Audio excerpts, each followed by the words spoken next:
Hello everybody and welcome to my top 10 anime of 2012. I put 22 anime into consideration this time, and as per usual I'm super late making this list. And I also got super sick halfway through, but at least it got made and that's what counts, right? Right.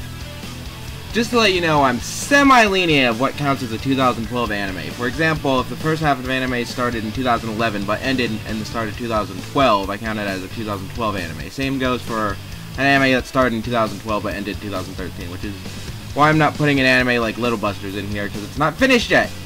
But enough of me rambling. I have 10 anime to talk about, so let's get going! Number 10, Sankarea. Spellcheck wants me to spell that as Sankarea. What does that even mean? But moving on, Sankarea is about a guy who is obsessed with zombies and is trying to make a potion to bring his cat back from the dead.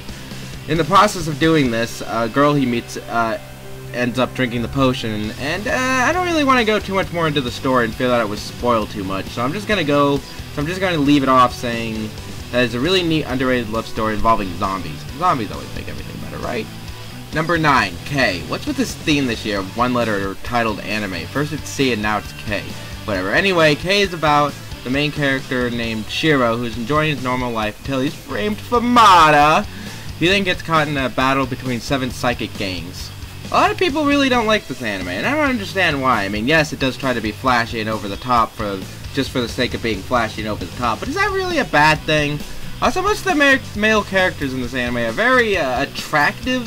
Is that just me that gets that vibe? Because I'm not too sure. Okay, I'm just going to stop talking now before I talk myself into a hole. Okay, so for number 8, I'm stuck between picking School DxD or Dakara Boku wa Eiga Denki Nai. Because they are both anime that people often overlook because they look boring on the surface, but are actually very dark and awesome anime with good plot.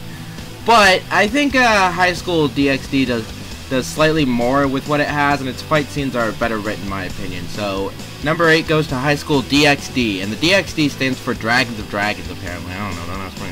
Number 7, Zero no Tsukaima F, also known as Familiar of Zero Final. So, Familiar of Zero F is the conclusion to the Familiar of Zero series, which starts out with a mage named Louise who is trying to summon her familiar, but ends up summoning a human boy named Saito.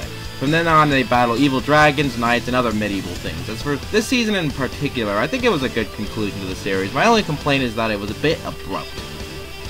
Number 6, Black Rock Shooter. So Black Rock Shooter starts out with the main character Mato as she deals with semi-average slice-of-life things. But, in the same time in another world, a girl named Black Rock Shooter is fighting a supernatural battle.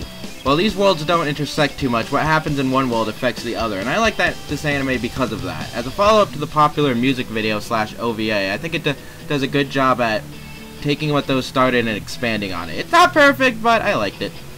Number 5, Naruto Shippuden Confining the Jinchuriki arc. This story arc spans from episodes 243 to 255 and focuses on Naruto trying to fully control his Nine Tails power, and also shows us more detail of what happened during the Nine Tails' attack on the Leaf Village. There are 2 reasons why this is one of my favorite Naruto Shippuden arcs. First, it finally tells us the true story of what the anime has been referring to since the beginning of the series, and secondly, I think it's really well written in the fact that it makes you really sympathize with the characters. Number 4, Fate Zero Season 2. So Fate Zero Season 2 is the sequel to the prequel of Fate Stay Night. In this anime, 7 magicians team up with 7 heroic spirits to battle for the Holy Grail, which is said to give unlimited power. Normally, I don't like prequels because you already know how it's going to end, but I think Fate Zero gets it right by not focusing on the end goal, but instead it focuses on how it's going to get there, and I applaud it in that regard. Number 3, Medaka Box both seasons. Medaka Box starts out with main character Medaka Kurakami being elected student president in her school. She then gathers up her friends and makes a suggestion box, but by doing this, they discover shocking secrets about their school. The reason I put both seasons of this anime on the list, Medaka Box and Medaka Box Abnormal, is because they both work so well together. The first season starts out as a kind of slice of life, introducing the characters, and season 2 is more action-oriented and expands on these characters. And it's a good anime. So, for number 2, I'm stuck between another 2 similar anime, and I don't want to put both of them on the list, Excel World and Sword Art Online. Both were written by the same guy, both are set in a semi-futuristic world, and both involve fighting in a virtual reality game.